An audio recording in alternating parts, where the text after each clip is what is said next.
I mean, should a war end by a ceasefire now, or a ceasefire a year from now after 100,000 more humans are dead and 100 billion more American dollars have been wasted?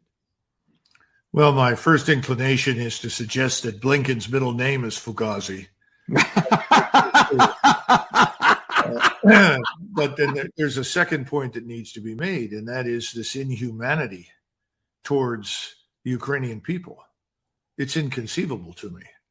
This is the thing with which I've had a great difficulty from day one.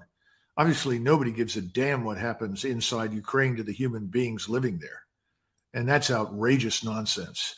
That is the antithesis of everything we say we represent as Americans. So they should be ashamed of themselves.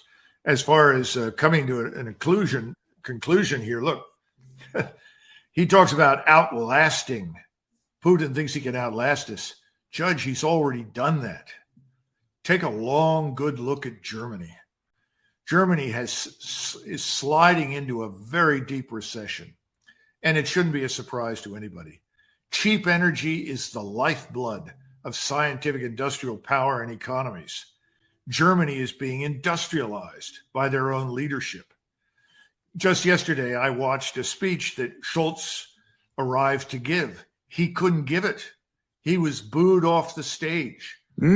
People yelled at him and screamed at him. He kept saying, "We are fighting Putin. We have to fight Putin." And people just said, "Nonsense. Boo, forget it." The Germans never believed that the so-called Russians were coming. Nobody in Europe, in Western Europe, believed that. This is nonsense that we've spun out of it. I go back again. If you're going to say that the Russians were incompetent and incapable, then how can they simultaneously be bent on conquering Eastern Europe and Central Europe? It's a lot of nonsense. The whole game is almost up in the West. And I think Germany will be the bellwether. At first, I thought it would be France, but now I'm beginning to think it'll be Germany. I don't see how this Scholz government can last. Is the West tiring of the war? Oh, absolutely. Except for the Biden administration. Well, I don't think that this is an enormous burden for anybody sitting in the U.S. Senate.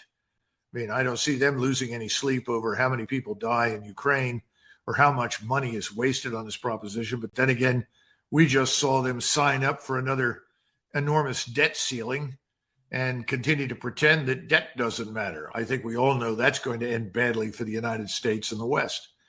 So these are just irresponsible human beings in charge in Washington. The question is what we Americans are going to do when the whole thing